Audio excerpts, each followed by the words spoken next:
Hello, in this video we're going to derive a person's labor supply equation from a quasi-linear utility function.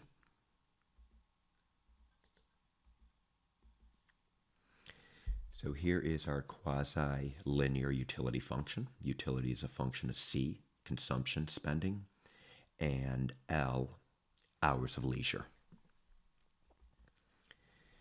W is the wage, L is hours of leisure, H is hours of work.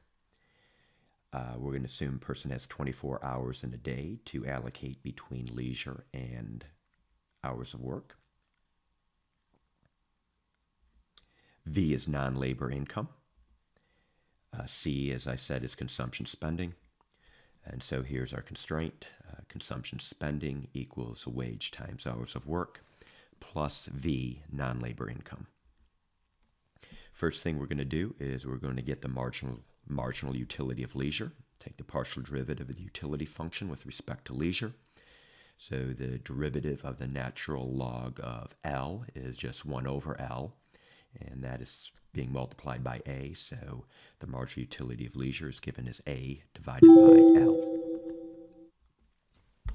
The marginal utility of consumption.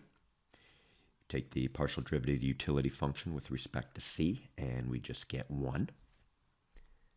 Now we're going to set up our utility maximizing condition, where the marginal utility of leisure divided by the wage equals the marginal utility of consumption.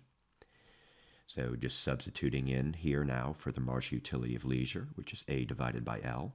Plug that right here.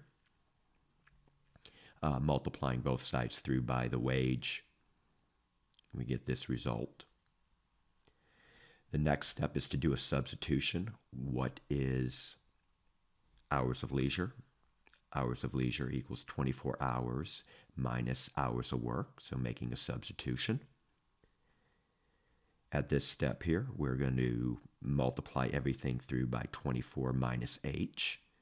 So 24 minus H is all being multiplied through by the wage. In this step here, I divide through by W. Let me go on to the next slide.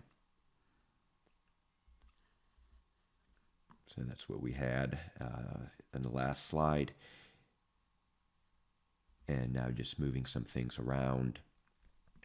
This is the person's labor supply equation. Hours of work equals 24 minus A divided by the wage.